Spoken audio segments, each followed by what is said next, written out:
அன்புள்ள தேவ ஜனமே, இயேசு கிறிஸ்துவின் நாமத்துல உங்களை வாழ்த்துகிறேன். இயேசு கிறிஸ்துவின் நாமத்துல நம்முடைய 15வது நாள் லெந்த் தியானத்துக்கு உங்களை நான் வரவேற்கின்றேன். இன்றைக்கு தெரிந்து கொள்ளப்பட்ட பாடம் யோவான் 8வது அதிகாரம் முதல் 30 வசனங்கள். சத்தியத்தை அறிவாய், சத்தியம் உன்னை விடுவிக்கும்.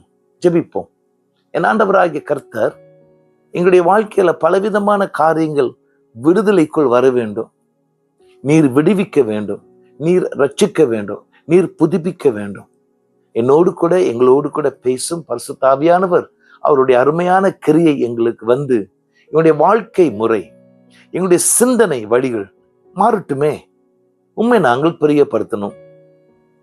இயேசுவின் நாமத்தில் ஜெபிக்கிறோம் தகப்பனே, ஆமென். சத்தியத்தை அறிவாய், சத்தியம் உன்னை விடுவிக்கும். சத்தியம் என்ன?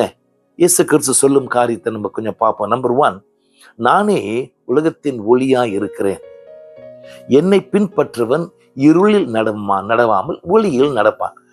ஒளி எப்பொழுதும் வெளிப்படுத்துதலை கொடுக்கும். இருக்கிறதை காட்டும், வரப்போகிறதை வெளிப்படுத்தும். இருளுடைய பக்குவம் என்ன? மறைப்பது, இல்லாத மாதிரி காட்டுகிறது. சோ இருள் எப்பொழுதும் பயத்தை உண்டு பண்ணும். ஒளி எப்பொழுதும் ஒரு தைரியத்தை காட்டும். ஏன்னா எனக்கு தெரியும் என்ன நடக்க போற, என்ன நடக்குது, என்ன இருக்கு முன்னுக்குன்ட்டு.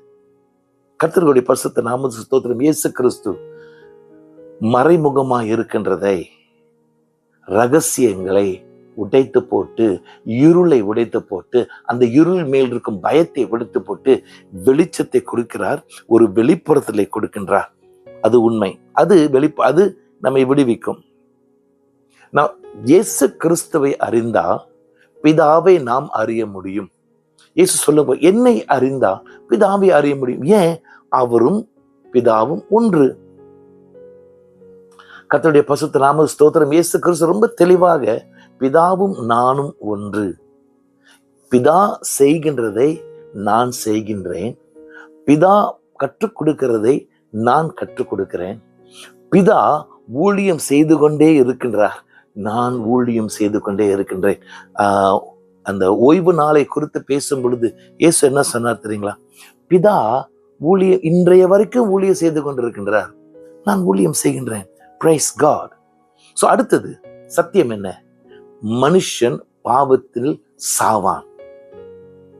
இயேசு கிறிஸ்து மேல் இருக்கும் விசுவாசம் மட்டுமே நித்திய ஜீவனுக்குள் நம்மை கொண்டு போய்விட முடியும். ரைட், சரிங்களா? இப்ப அந்த நம்ம வாசித்த வசனத்துல ஒரு கூட்டம் யூதர்கள் கேட்கிறாங்க, நீ யார்? இயேசு கிறிஸ்து பதில் கொடுக்குற, என்ன? நான் எப்பொழுதும் என்னை பற்றி சொல்லுகிறது தானே நான் சொல்லிக்கிட்டு இருக்கேன். நீ யாருன்னு மறுபடியும் ஏன் கேட்கிற? ஐ am just what I've always been claiming. நான் யார்? நான் என்ன சொல்லிக்கிட்டு இருக்கேன்? என்னை பற்றி என்ன சொல்லிக்கிட்டு இருக்கேன்? அதுதானே நான் சொல்லிக்கிட்டு இருக்கேன். சரி, ஒரு சில காரியங்களை பார்ப்போம். அவர் யார்? நம்பர் 1, தேவனால் அனுப்பப்பட்டவர். சோ அவராலே ஒன்றும் செய்ய முடியாதல்ல, அவரால் ஒன்றும் செய்யார். தேவன் சொல்லுகிறதை செய்வார். நம்பர் 1. நம்பர் 2, எல்லா விதமான ஆவிக்குள்ளான திருப்தி அவருக்குள் உண்டு. அவர் ஜீவ தண்ணீர். சோ ஆவிக்குள்ளான திருப்தியை அவர் கொடுக்கின்றார். 3வது, பிதாவோடு கூட ஒரு விசேஷித்த ஒரு உறவை வைத்திருக்கிறார். 4, அவர் உருவாகிறதுக்கு முன்பே மெஸ்ஸியாவாய், பழைய ஏற்பாட்டிலே மெஸ்ஸியாவாய் இருந்தவர். ஆதியிலேயே உருவாக்குறதுக்கு முன்னமே ப்ரீ எக்ஸிஸ்டன்ட். அவர் எப்பொழுதும் மெஸ்ஸியாவாக இருந்தவர். இன்னொன்று, அவர் என்ன கிளைம் பண்றார்? நான் ஜீவ அப்பம் என்ற, நான் என்றது 7 வசனங்களை அவர் சொல்லுகிறார். அவர் என்ன சொல்ற? நான் தான். இப்ப 7 காரியங்கள் என்ன? நானே வீழ்த்துதல், நானே உலகத்தின் ஒளியா இருக்கின்றேன், நானே வழி, நான் நல்ல மேய்ப்பன், நானே கதவு, ஜீவ அப்பம், உண்மையான திராட்சை செடி. இந்த 4 காரியங்களையும் இயேசு அடிக்கடி சொல்லிட்டு இருக்கிறார். நானே அப்படின்னு சொல்லுவது யாவே, தேவனுடைய அருமையான பெயர். நான், I am that I am. நானே. நான் அடுத்தது இயேசு கிறிஸ்துவின் சிலுவையில் அறையுண்டு மரித்து அடக்கமனப்பட்டு உயிர்த்தெழுந்த பிறகுதான் உண்மையாகவே இயேசு ஆர் என்று அறிய ஒரு பக்குவம் வரும். அதை சொல்லிவிட்டு இயேசு கிறிஸ்து ஒரு கூட்டம் மக்கள் திரும்புகிறார். இவர்கள் யார்? இவர்கள் யூதர்கள். இவர்கள் இயேசுவை விசுவாசிக்கின்றார்கள்.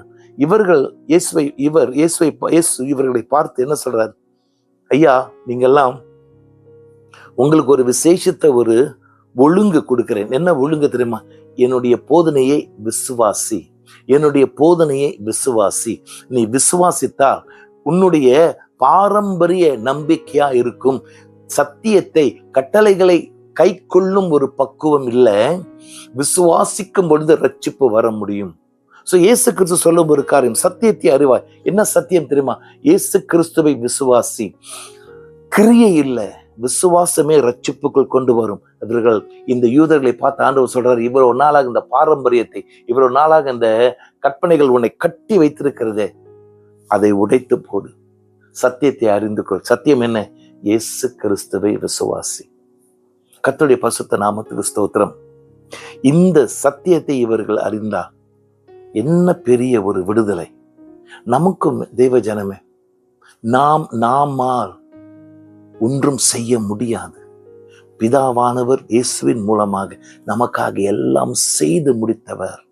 அவரை விசுவாசிப்போம். நீ விசுவாசித்தால் தேவனுடைய மகிமையை காண்பாய்.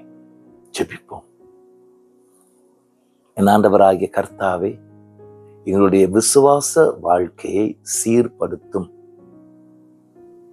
நீர் யார் என்பதை மறுபடியும் தெளிவாக எங்களுடைய வாழ்க்கையில புதுப்பித்துக் கொள்ள எங்களுக்கு கிருபை தாரும். இயேசுவின் நாமத்தில் ஜெபிக்கிறோம் தகப்பனே.